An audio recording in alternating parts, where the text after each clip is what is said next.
cardiovascular system, also called the circulatory system, is the transportation system of the body. The major structures that make this possible are the heart, blood vessels, and blood.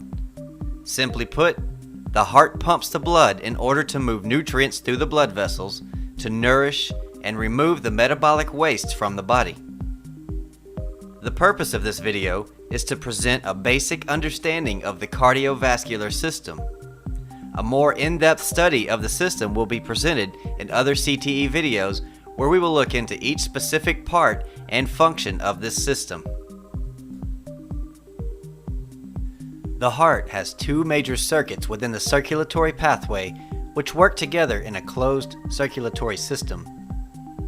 These two pathways are the pulmonary pathway and the systemic pathway. In the human organism, the right side of the heart pushes the blood through the pulmonary circuit so that it can be oxygenated in the lungs. The left side of the heart pumps oxygenated blood to the entire body. The blood is then returned to the heart via the systemic pathway, where the cycle begins again through the pulmonary pathway. It can be said that the heart is actually two pumps divided by a septum or wall. As mentioned in a muscular system video, the heart is an involuntary muscle that works somewhat independently from the nervous system. This will be explained in more detail later, but for now, let's take a look at what makes up the heart. The heart is a muscular organ with 4 hollow chambers. It consists of 2 atria, which are the upper chambers, and 2 ventricles, which are the lower chambers. The left and right sides of the heart are divided by the septum. The heart is also made up of 3 layers of tissues. The innermost layer is the endocardium, which is the thin, smooth membrane that lines the inside of the chambers of the heart and forms the surface of the valves, of which there are 4. Next is the myocardium, which is the middle layer. It's the muscular wall of the heart, or the heart muscle. And third, the pericardium.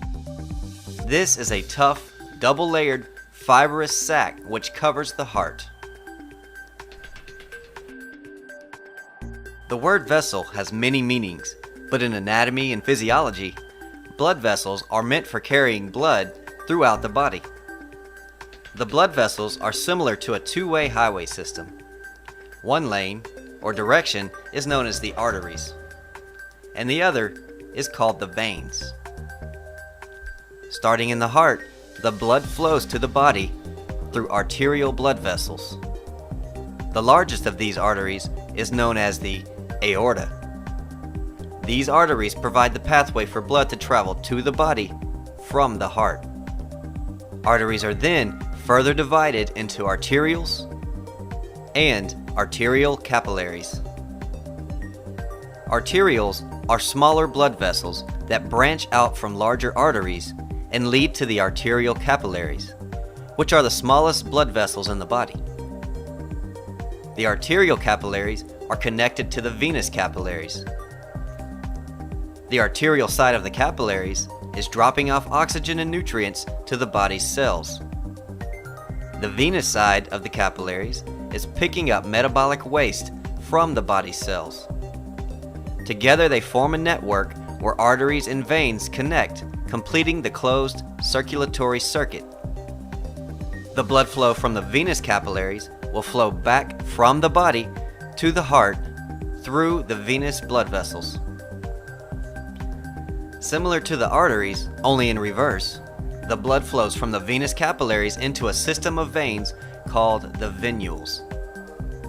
These venules connect to larger veins which carry the blood back from the body to the heart via the largest veins known as the superior and inferior vena cava. Now that we have an understanding of how the blood moves throughout the body, we can discuss what it actually is. Blood is a fluid or liquid known as plasma. Plasma is made up of 90% water, and this is why drinking a sufficient amount of healthy water is absolutely necessary. Blood contains many substances, but the three main substances we will discuss in this video are the three different types of blood cells, each having its own particular function.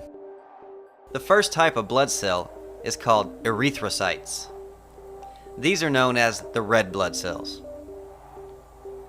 Leukocytes are known as the white blood cells, and thrombocytes are the platelets.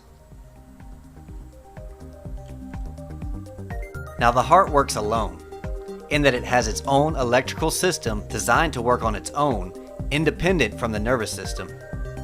If the nervous system is damaged and cannot send signals to the skeletal muscles or to other major organs such as the brain, the heart will not be affected because it has its own chemical/electrical system that will continue to pump the blood throughout the body. People with brain damage are placed on life support for breathing, not for pumping or contracting the heart. The only thing that would stop this mechanism is the lack of oxygen or a blockage or direct injury to the heart. The conductive pathway within the heart has 4 main stations through which it sends its electrical impulses in order for the heart to keep beating, which is roughly 100,000 times a day. The first conductive pathway is the SA node. The SA node, known as the pacemaker, is located in the right atria. It starts the spark and passes it on to the next relay station. The AV node is located on the back wall of the heart, between the right atria and the right ventricle.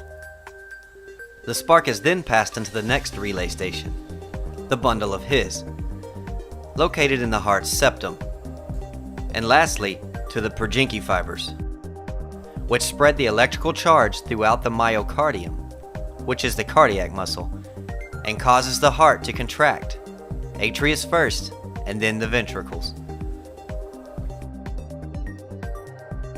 After watching this video, you should now have a basic understanding of what the cardiovascular system is, the basic functions, and the basic structures that define the heart. Here's a quick recap. The cardiovascular or circulatory system is an organ system whose basic purpose is to circulate blood to and from cells in the body in order to transport nutrients and remove waste. The heart pumps the blood to the body through the arteries, which branch off into smaller blood vessels called arterioles. The network of capillaries is where oxygen and other nutrients diffuse from the blood and into the cells.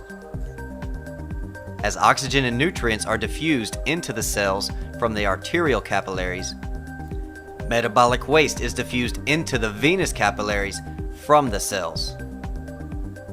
The blood returns to the heart via the veins, where the cycle begins again. And remember that the heart has a beat of its own through the electrochemical circuit system and its 4 relay stations. To sum it all up, the heart pumps blood to the body through the arteries and returns from the body to the heart through the veins. Unfortunately, the heart is also subject to disease and conditions. In fact, the number 1 reason for an early demise is still due to heart failure. These conditions will be discussed further in future CTE videos.